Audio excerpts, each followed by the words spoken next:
The second part of my Apache Spark overview. Again, there's a picture of me and some contact information. But what we're going to focus on in this second video is that middle bullet down there on the surface. Talk a little bit about the RDD API, the Dataframe API, why probably people are going to leverage that, and introduce a lot of other weird things like partitioning and stuff like that. So let's jump on in and see what we got to talk about here. So we're at the surface now, left to 20,000 foot view. All right. So the reality is to use this thing. So this is what I mentioned at the beginning of the first video.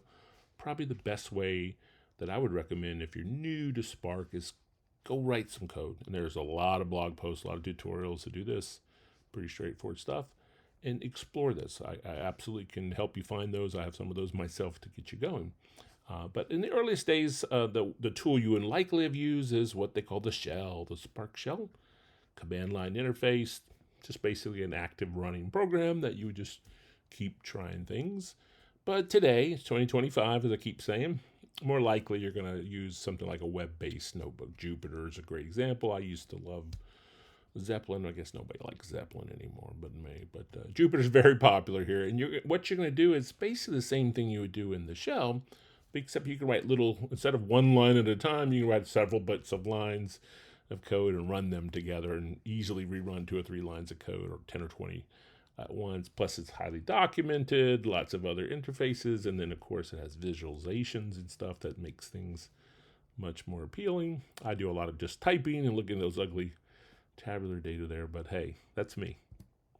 So you're going to do your work in that space. Again, we'll talk about the API next here, but eventually I just want to cover it. Eventually you're going to take that code, move to production, and I would just simply say it's your normal taking care of business, kind of thing that you normally do in your world, whatever your world is. I'm not here to advocate an SDLC environment or tools or whatever. I just simply say that the kind of nuance might be that you do what it says there at the top. You're going to work in that notebook to kind of figure out your code, and then ultimately, or you might stay there if you don't have to operationalize it, or you're operationalize it as run it out of a notebook, you're done. But if you're like a lot of data engineers, you need to make this stuff run all the time. You got to walk through your arrestor stuff. So you're going to lift that code, drop it in your development environment of choice into your normal testing and promotions and all those activities, and then do it all over and over again. Important stuff. All right. I mentioned in last video, in this video, we're going to talk about this RDD API. So let's do a moment and just make sure we agree with the R and the D and the D mean. And we're not talking about resume-driven development. Come on now. We're talking about Spark here. So they're resilient, distributed data sets. Hey, if something goes wrong, we'll be able to, okay, the Spark is like Hadoop and other things that say, hey, I want to be fault tolerant. Something goes wrong, I will resolve it for you. Doesn't necessarily mean cache. It means resilient. I can get her done. Distributed, well, of course, they were talking about cluster-based technologies. I got it. Break these data sets apart into pieces and run them all over the place. We'll call those pieces partitions. Very overloaded word in big data. And it's a data set. Well, duh. I mean, in fact, this name's kind of silly. It needs to be all those things, or what are we talking about it for in the first place? I'll flip it around and say maybe a different way to think of RDDs, or even any of the data sets you see in this Sparkland, is they are big collections, big arrays, big sets, whatever you like to think about, that very likely have structured information in there. Now, RDDs don't require every element in this big collection to have structure, and they could be all kinds of different things, but likely there's some structure, just the API didn't know about it. And hopefully, or in most cases, you probably want the same kind of data over and over. You want a bunch of POs together. You want a bunch of IoT sensor data together. Otherwise, your code gets so very interesting in a hurry. And then really what we're going to do is we're going to say, we're going to break that apart. We're going to break the large logical data set into physical partitions, and we're going to put those or distribute those and execute and process them in those pieces, those partitions on many machines. So there you go. You have an RDD over there. It's got 3 partitions, the red, the green, the blue, and each one of those can be distributed to different servers. And in fact, when we run and we operate on that data, we can do it simultaneously, parallel processing. Very classical stuff, nothing new here if you're familiar with all this world, but I want to make sure we say it. I put earlier on that you need to think about functional programming. And functional programming, you can read books on this stuff. I'm going to keep it short and sweet. I'm going to say a big part of the APIs are those data sets are immutable. You can't change them. You cannot change them. But what you can do is read them and rebuild a better data set, or more. If you want to update something, will you build a new one with the data updated as you like? And those functions that will exist that we're going to see next, they all functions, the one that the APIs provide and ones you build, need to be functional programming heavy, which just really means they can't be like OO functions where they can't have any state. They need to be deterministic. If I pass this A in, I always get B out. Boom. And then for those that maybe haven't programmed in Spark before, or haven't done any kind of functional programming, the kind of weird moment was this notion of functions easily can accept data, but a lot of functions are not looking for data, looking for another function as their argument. And that's kind of red pill, blue pill moments. Oh yeah, and the functions can be anonymous as well. So I know that took me more than a moment to catch all that. I'm going to show you some examples of it. If all that's new to you, you won't get it right away, but I'm going to give you some things you can come back and look at as it starts to make more and more sense. So all the stuff in the middle is important, but immutable data sets and this notion of lazy execution are critical to how Spark is going to work. And it just means that the operations, the functions that Spark gives us on those data sets are going to be classified as either a transformation or an action. And transformations are true to that laziness. I'm going to keep trying to show you these concepts to get a little more colorful and more diagrammic in a second here. But they simply say, hey, if you can't change a data set, but I can build a new one, fine. A transformation it works on a data set and builds another data set is what we talk about. And when you see it in code, it doesn't mean it really happened yet. That's another weird matrix moment, of course, here. When does something really, really happen? Well, there are some functions that are actions, and they force the system to get off the couch and to do work. So I'll show you that. They trigger some kind of input-output. They show me some results, save some results to a database or to a screen or data lake, something like that. All right, so Lester, that's a lot. Just show me the freaking code. Let's get on with it. Having fun with the matrix metaphor, so fine, you're going to get it. Let's do it. And why not? We're talking about RDDs. We're talking about unstructured data. Why don't we do the canonical word count problem in the world out there, which sounds silly, but it's actually used for all kinds of stuff, especially for recommender systems and whatnot. But okay, so here we go. We got a file at the top there called some words with 3 lines. There you go. And then I want to create a word count. If you're not familiar with a word count, it just simply says take that content up there, break it apart into individual words, and then clump the words together. Why? So I can produce a finite list, a list of distinct words, along with a count of how many times they were present in that initial corpus that we're looking at. So our corpus is really small, 3 lines. And this code, I'm not expecting you to master it. I don't want you to master it per se, but I want to make a few points as I look at it. If you look at that RDD1 equals text file, so we're reading in that file. Great. What did we do? Well, we have a variable here called RDD1. It's an RDD. What's in it? Well, really, those words up there are not in it yet.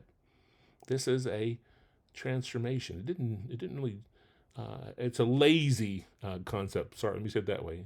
Lazy and let me pause that. Lazy means actions will do work. So what are we doing? We find RDD1 is the file. The next one, this flat map, and the next one, the map. These are just some logic that's going to say, hey, take that file. The first line is going to break it. I'm going to tokenize it. So instead of having a collection of 3 sentences, I have probably a collection of 1, 2, 3, 4, 5, 6, 7, 8, 9 of 10 words. Okay, that's what RDD2 has in it, but it really hasn't done anything yet. It just, the system is, okay, I got you. When at some point I want to do something. And that next one just simply says, believe it or not, group by, prepares it for like a group by. It's building key value pairs. It's just setting up the word with a number 1. And then that 4th one, which is also a transformation, RDD4 says, hey, add them all up, lump together all these that you see in the top and the word called words, and come up with a number. Now, the truth is, at this point, you have 1, 2, 3, 4 RDDs, but nothing happened yet. The system knows what you want to do, but it hasn't actually read that file until you said, do something with it. So that function called collect just says, hey, in my tool of choice where I'm at, bring them back to me. If I was in a shell or a notebook, it's really going to just put them on the screen for us. So that is going to trigger work. That is our get off the couch, do a bunch of stuff. And what is it going to produce us? It's going to give us something magical like that. There's some totals. Again, nobody has to master all that right now. Just going to introduce this notion of their data sets. They're immutable. They're not necessarily built yet until we hit some kind of unlazy-ish thing, an action. And then boom, off to the races this runs. And I also would say, just for those that are going, Lester, I wouldn't write it that way. Yeah, absolutely. Another fun thing in all this world, if you don't do method chaining is very popular as well. So it just says, hey, rewrite all that. We don't need to reference RDD1, RDD2, RDD3, RDD4. We just need to get it. So you can. It's not going to make any difference at execution time. Some of this is style, and to be honest, you can do a mix of going ahead and creating things and that kind of stuff. Generally speaking, if you don't need to reference it, just don't create a named value for it. All right, so show me the freaking code. There you go. You're welcome. I gave you what you asked for, and if your head hurts, that's okay. That's all right. What are the main things I wanted you to hear? There's this API. It looks kind of ugly. If you look at it really hard, you might see words like map and reduce. So Spark is a map reduce engine. In the earliest days, people thought it meant there was no more map reduce. It's still a map reduce engine. The notion of transformations and actions being that trigger of laziness. They don't really do work until we get to them. We're building what they call lineage. We're understanding what you want to do, but we haven't done it. So let's just kind of try to take those two things that I kept saying earlier a few moments ago, right? Immutable data sets and lazy execution. So across the top there, I have basically a little bit crypt nodes that say, what were those functions doing? They were reading that file, or often we usually read a directory full of files, but we had a specific file name, that's fine. So in this case, I'm going to have like 3 physical files. So we read those in. That function, the system is aware of it. You have a thing called RDD1, but nothing has happened yet. Nothing has happened. You have a variable that's RDD, but there's nothing in it yet. Okay. You create another variable, RDD2, that tokenized it, break those sentences into words. Okay. Well, you have a variable. You have lineage. You know where it came from, but nothing really, we haven't really read that data yet. I keep saying that because I want to make that point kind of sink in a little bit. Create some key value pairs, calculate the totals. We're all the way through to RDD4. Then there was that function that said, the operation, that function, that method that said collect. Collect was an action. Actions don't create more RDDs. Actions do something. They usually persist data or display data. They give something. And to give something, they actually have to go back to the very beginning and do the work. So now the work is going to happen from the left to the right and all these activities. If something goes broken along the way, it can kind of figure itself out. And if it has to, worst case, it'll go always all the way back to the beginning and start all over. So immutable data sets, RDD 1, 2, 3, and 4, themselves. The reason we have them chained like that, because we can't change the previous one. And then lazy execution implies that it's not really that RDD1 contained those 3 lines. It contained instructions that says when I need it, I know where to go find it and know how to build it and know how to process it in parallel. That's probably easy to some and hard to others. It wasn't easy for me. So always try to help people understand this the best I can. All right. That API, like I said, might hurt, but the reality is there's a better API, and it's really just RDDs applying some schema to them. So some rigor around how would I apply schema. And when I say schema, I'm simply saying, it's got attributes or columns. It's got data types. It could be nested, all that kind of cool stuff. So I can start using those column names or those field names in the calls and stuff instead of being weird about it. And because of that, we have a nice tie-in with databases. file formats like orcs and parquets and JSONs and all that stuff that have schema awareness, I guess is a better way to say it. And then the meta stores and the catalogs of the world. We can just start working with those, reading and writing those. And the operations you'll see look a little bit more straightforward. They're still sometimes a little cryptic, of course, but they look a little bit more like a SQL statement, the functions do. And just like RDDs, I didn't mention it, but this world does let us bring our own special logic, calculate shipping costs or whatever. We can build our own user-defined functions. So easy. Apply it is beautiful how easy it is. We're not going to go into that definition and explanation, but I wanted you to hear that. And I'm going to show you as I show the API. It's kind of weird. We can mix and match between the formal various functions or just calling that magical function I mentioned earlier called SQL that says just run this. And lastly, the important thing to note is this is not a replacement of RDD. This actually is it's a performant abstraction of RDD. So most of the time when we say it's an abstraction of something, we think of it getting slower rather than an additional layer. But it actually goes faster because in the RDD world, you write code to tell the system exactly how to do it, when to do it, where to do it, and it follows your directions to the nth degree. It made performance tuning a lot, it put it in your control, but not a lot of people had the skills to do a whole lot with it. When we use the Spark SQL, the data frames world, there's a SQL optimizer there. It's called Catalyst. And he is going to say, you just write what you want to do. And when it's that action time, I will figure out the best approach to do it. That's a good thing. All engines want something like that. All right, again, back to the show me the code. We kind of went back to a black background. If you look close to the top there, this is a TPCH dataset called a table called line items. And I'm just simply saying, hey, grab a couple of the fields, order key, quantity, line status.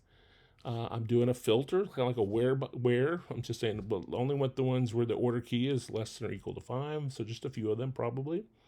And then why don't you sort it by order key and line? So I didn't show you the table, but you can kind of derive from that. Maybe we'll go in there. Simple table with a where clause and a sort, an order by, and then equivalent of a limit, show 10, limit 50, that kind of stuff. That code is the DataFrame API. And I believe doing that, if I showed you what that looked like in the RDD, ultimately you could figure it out, but it is a little bit more nasty in that you have to kind of apply the schema and then try to explain it, and you reference it by the field numbers, not necessarily names and stuff, and it gets kind of ugly. I mentioned that you could use SQL instead, and you absolutely can. There's the equivalent down there. This is still in programming language. If you look at that bottom tier, it says session.sql, so we're calling a function. Just like the top one said, call a table. We said run the SQL statement, and there it is. And this is what I meant about, you can see the SQL statement, but I had to still wrap it with some software. So maybe not your favorite thing to do, but still, it's very useful, especially the data engineers that really, really know SQL statements. And it gets even more useful and interesting when you have something more complicated. So what if I'm joining about 4 tables with a little bit of where clause, a little bit of group by, some orders. And again, this is not the perfect bit of code, some code I have from a tutorial I put out there. Be glad to show you that if you just ping me in the chat. I'll point you to it. You can write yourself. But what I want to try to say is, me, Lester, I like to write code, even by myself. I don't have to have AI do it for me, but I guess that's the new world. We need to fix that too. But that's fun for me.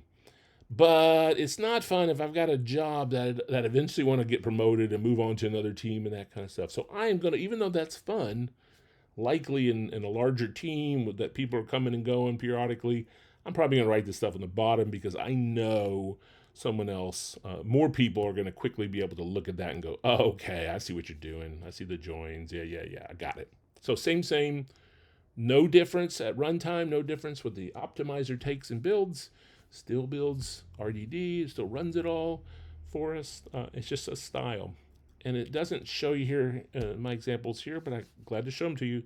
You can do a lot of mixing and matching with writing for verbose SQL as well as use the function calls as well. So a little bit of a style matter here. All right, a couple more cool things while we're on the surface. Again, go build all this yourself. I'm just trying to give you an overview. Would be that with those data frames, What else can you do? I mentioned this early on, right? I said, hey, there are a couple other frameworks that sit on top of that. Absolutely. The origin story, machine learning, all that's been adapted to data frames. You could spend another day, week, year, month, lifetime learning all about machine learning. So I'm not necessarily going to suggest and try to explain all that to you on a half of a slide. There you go. Machine learning, do it with data frames. And then I think for a lot of classical, just kind of programmers, ingestion, data engineers, that kind of stuff, the real sweet spot here is that structured streaming, or the second generation streaming framework for Spark says, because it uses a concept called micro batching, it really says if you can write a batch program, you can read a file with 1 billion records and do your ingestion process, then you could very likely say, well, I guess the question comes down to if that same logic would work on a much smaller chunk of data. So would it work on 1,000 records that came in a second, or 1,000 records in a tenth of a second, or millions of records in a few seconds? If you can say that code's still going to work just the same, then the good news is at the very top of your program, you're doing something a little different. Instead of saying reading that folder, you're going to say, hey, connect to this Kafka system, and then the rest of your code looks like it always did. It's the same data frame API. And I can tell you, when I was learning Spark about 8-9 years ago, that was powerful because I was using a cool framework I love called Apache Storm, but it was completely different than Hive and Pig and everything else. So one of the sweetest things I think that Spark was bright enough to do is to say, hey, that data frame API is a foundational element. It makes sense in other workloads as well, and it makes it easier to kind of be that multimodal programmer, data engineer, or whatever you call yourself. All right. I think that wraps us up. Oh, one more. I was say one more slide, and then we'll pause this video and jump to the third one. Is, hey, remember what I said? Go write some code, see how the code works, and then kind of start understanding a little bit more. I think that's a better way to do it. Understand better what's happening behind the scenes. And absolutely, there's going to be a whole bunch of tools and visualizations and information overload about when, where, why. And that's a good segue to say my third video is going to talk about what's happening behind the scenes. I'll see you on that next one.